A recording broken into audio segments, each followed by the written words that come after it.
واقعے کی طرف چلتے ہیں جو ہمیں بہت زیادہ متاثر کرتا ہے، ہم ہی کو نہیں بلکہ کائنات انسانی کو متاثر کرتا ہے۔ آج غریبوں کا کون پرسان حال ہے؟ غریبوں کا کون پرسان حال ہے؟ غریبوں کی طرف کون متوجہ ہونے والا ہے؟ یاد رکھیں، سفید پوش لوگ اللہ اکبر غریبوں کے حق کی بات تو کرتے ہیں، لیکن جب غریب اپنا حق مانگنے کے لیے آتا ہے تو غریب کو ٹھوکروں سے جو ہے وہ ہٹا دیا جاتا ہے، راستے سے ہٹانے کی کوشش کی جاتی ہے، حق تک نہیں دیا جاتا۔ لوگ عطا کیا کریں، لوگ حق بھی نہیں دیتے۔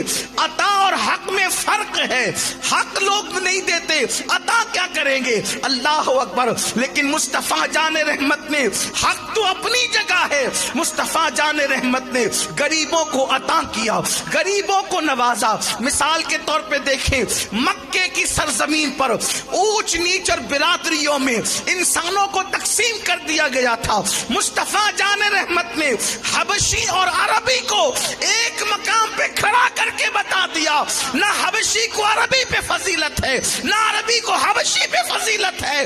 کسی کو عربی اور عجمی ہونے کی بنیاد پر ایک دوسرے پہ فضیلت نہیں ہے۔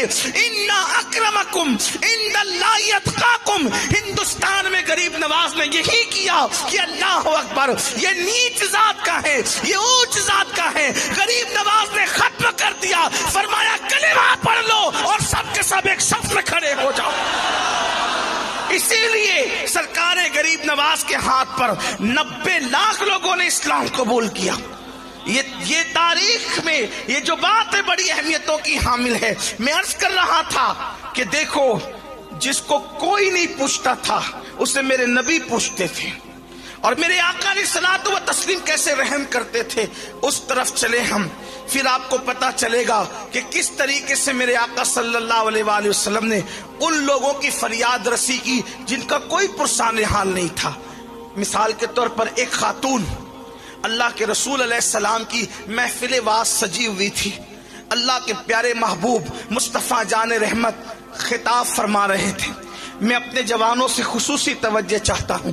ہم یہ سمجھتے ہیں کہ صرف نماز عبادت ہے، صرف روزہ عبادت ہے، صرف حج عبادت ہے، صرف صدقہ عبادت ہے۔ یاد رکھنا، ساری عبادتوں کی اہمیت اپنی جگہ ہے، مگر اللہ کے بندوں کا رسپیکٹ، اللہ کے بندوں کا خیال کرنا، اس کا مقام ہی جدا ہے، اس کا مقام ہی جدا ہے۔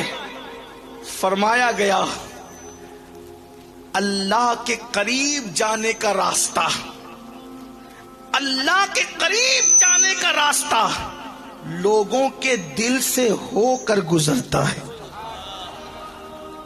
اللہ کے قریب جانے کا راستہ لوگوں کے دلوں سے ہو کر گزرتا ہے۔ جو لوگوں کے دل خوش کرنے کے سزاوار نہیں ہیں، یا جو لوگوں کے دل خوش نہیں کرتے، وہ کبھی اللہ تک نہیں پہنچ سکتے۔ تہجد گزار بن جائیں، رمضان المبارک کے علاوہ ایام 20 کے روزے یعنی 13، 14، 15 کے ہر مہینے روزے رکھیں، 3 مہینے کے روزے رکھیں، پیر اور جمعرات کے روزے رکھیں۔ اگر دلوں کو خوش کرنے کا تصور آپ کے پاس نہیں ہے تو آپ کبھی اللہ تک نہیں پہنچ سکتے، اس لیے کہ جب تک کہ مخلوق سے محبت نہیں کرو گے، خالق کی محبت تمہارے دلوں میں کبھی۔ اگر آپ چینل پر نئے ہو تو ضرور چینل کو سبسکرائب کریں اور ساتھ میں بیل آئیکن دبا دیں تاکہ ہر ویڈیو کی